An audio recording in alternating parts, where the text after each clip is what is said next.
Number 16 पर। मेरी पूरी कोशिश है कि हम प्रॉपर जल्दबाजी में क्वेश्चन सॉल्व ना करें, ज्यादा डिटेल में सॉल्व करें जितना हो सके, ताकि आपकी जो चीजें हैं वो क्लियर हो सके।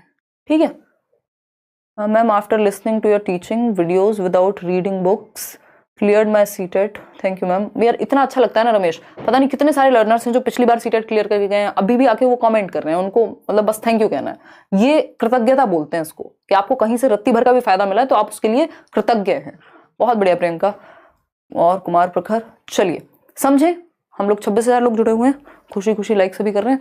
देखिएगा, अगर हम बात करें 36% की, समझते हैं पर्सन्स विद इंटेलेक्चुअल डिसेबिलिटी, कितने लोग कह रहे हैं? सिर्फ 43%। बाकी कहाँ हैं ये लोग? लगभग जो 57% लोग हैं वो कहाँ हैं? वो कह रहे हैं मेंटली रिटार्डेड। हाँ, ए भी कह रहे हैं, क्या बोल रहे हो?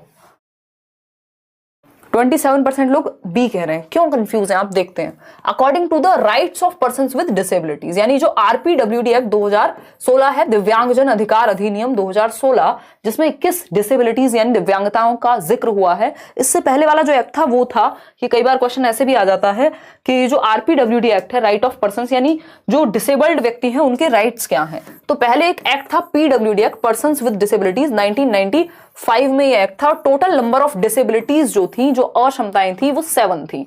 अभी ये 2016 में रिप्लेस हुआ है। डायरेक्ट क्वेश्चन पूछा जाता है कि कब रिप्लेस हुआ, तो 2016 में, और इसका नाम हो गया आरपीडब्ल्यूडी एक्ट, यानी right of persons with disabilities. ये पर्सन्स विद डिसेबिलिटीज था, ये right of persons with disabilities है, और इसमें डिसेबिलिटीज हो गई 21, यानी 14 डिसेबिलिटीज को और ऐड कर दिया गया, जिसमें ड्वार्फिज्म यानी बोनापन, और डिसेबल्ड किसको कह रहे हैं हम? जिसके पास किसी भी एक क्षेत्र में अगर कोई भी अक्षमता है, डिसेबिलिटी है, तो मोर देन 40% होनी चाहिए, एटलीस्ट 40% होनी चाहिए। ठीक, चलिए खैर आगे आते हैं, समझते हैं। कहा है कि आरपीडब्ल्यूडी एक्ट के अनुसार the correct way to refer to a person who has limitations in intellectual functioning, यानी सही तरीका क्या है उस बच्चे को बुलाने का, पुकारने का या संबोधित करने का जो बौद्धिक क्रियाशीलता में सीमाबद्धता महसूस करता है, यानी इंटेलेक्चुअली जो ब्रेन है उसका उस लेवल पे काम नहीं करता जो जनरल लेवल होता है। तो अगर किसी को बौद्धिक क्रियाशीलता में सीमाबद्धता है, यानी मान लीजिए आप एक 10 साल के बच्चे हैं और आप जोड़ घटाना आराम से कर लेते हैं, लेकिन एक और बच्चा है जो 10 साल का तो है लेकिन उसका दिमाग 10 साल के लेवल पे काम नहीं कर पा रहा, तो इस बच्चे को क्या कहेंगे? जिसकी बुद्धि का स्तर नॉर्मल से अलग है, कम है या लिमिटेड है, अगर मैं कहूं उस लेवल पे डेवलप अभी नहीं हुआ है आरपीडब्ल्यूडी एक्ट के अनुसार। मेंटली रिटार्डेड कहेंगे, एमआर कहेंगे? नहीं, मानसिक रूप से मंद या पागल है, इस तरह की बातें हम करते भी नहीं है। कई लोग आपने देखा होगा मजाक में इन चीजों को लेते हैं, मतलब उनको लगता है कि पागल जो वर्ड है वो इतना ईजी है। मतलब एक होता है दोस्तों में यूज करना, एक होता है कि आप कहीं एज अ टीचर खड़े हुए हैं और आपकी रिस्पॉन्सिबिलिटी हो जाती है कि आप इस तरह के, अभी हम देखते हैं जो हमारी इवन गवर्नमेंट है, यही मतलब मेरे घर के जस्ट पास में ही है, ईवास बोलते हैं, है ना, इसको आम भाषा में पागल खाना बोला जाता है, जो कि एकदम वाहियात बात है। मतलब हम इसको नॉर्मली पागल खाना नहीं बुला सकते। पहले आगरा में भी हुआ करता था, जो शायद बाद में बरेली शिफ्ट हो गया या जो भी हुआ। तो ये ईवास हमने क्यों यूज करना शुरू किया? हम थोड़े सेंसिटिव बने। ठीक, ईवास क्या है? Institute of human behaviour and allied sciences, यानी ह्यूमन बिहेवियर की हम बात कर रहे हैं। कहने का तरीका है ना किसी चीज को, आप मदर को भी कुछ और कह के बुला सकते हैं, वो तो नहीं बुलाते। ठीक, तो ईबास मतलब क्यों कह रहे हैं हम कह रहे हैं ह्यूमन बिहेवियर की बात है भाई। डिफरेंस आ सकता है human behaviour and allied sciences, ये भी अपने आप में एक साइंस है। पागल खाना नहीं है, ये व्यक्ति पागल नहीं है, उसको ये नहीं बुलाएंगे अरे पागल इधर आ, है ना, तू तो मानसिक रूप से मंद है। ये तरीके नहीं है रिस्पॉन्सिबल इंसान के। ठीक, तो पागल या पागल खाना वर्ड हम यूज नहीं करेंगे कभी भी जीवन में, ये हमें पता होना चाहिए। तो अभी आई थिंक केबीसी का भी कुछ तो ड्रामा हुआ था, कुछ मतलब एक कंट्रोवर्सी जैसी कुछ हुई थी, और उसमें डिसेबल्ड को कुछ बुलाया था किसी ने, तो उस चीज पे अमिताभ बच्चन जी के साथ भी शायद कोई तो न्यूज थी, मेरे को एग्जैक्टली याद नहीं है।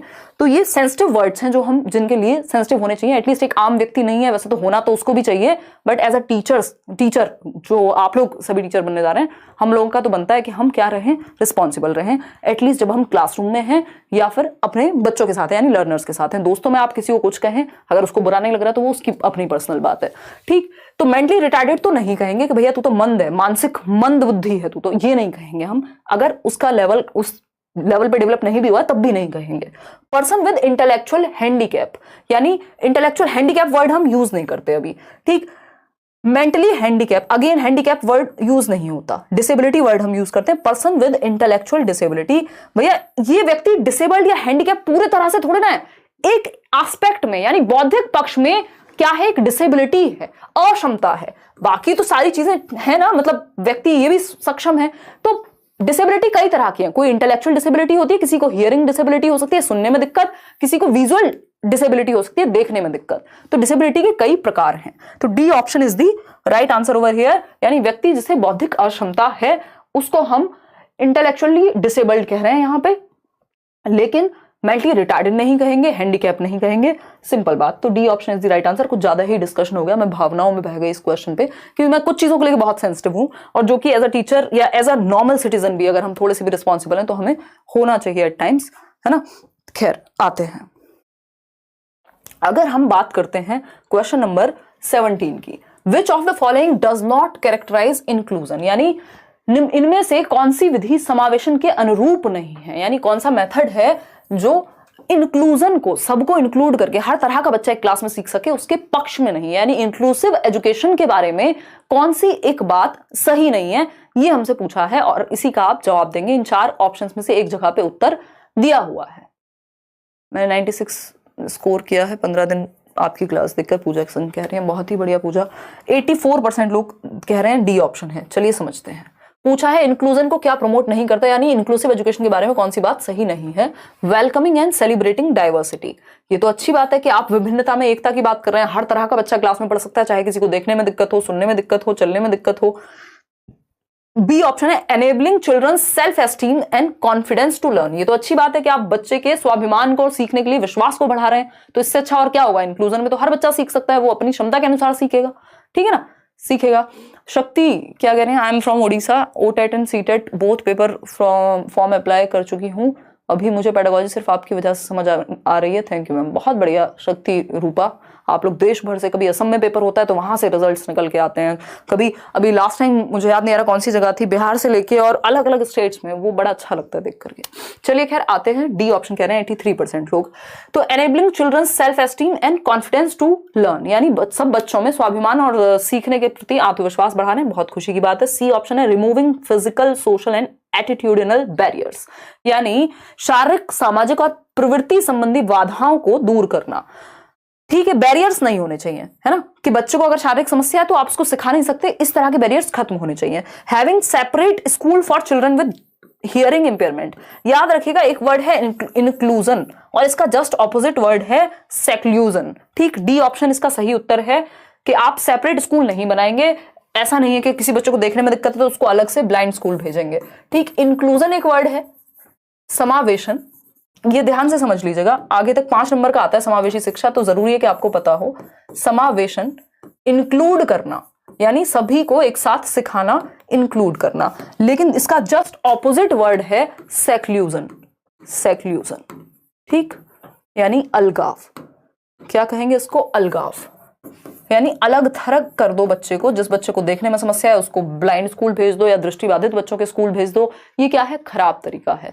जैसे हमें मदर नेचर एक साथ रखती है, चाहे आप गरीब हैं, अमीर हैं, देखने में समस्या है, चलने में समस्या है, बहुत इंटेलिजेंट है, बारिश हो रही है, सबके लिए होगी, तो उसी तरह से एक रेगुलर क्लासरूम में बच्चा सीख पाए।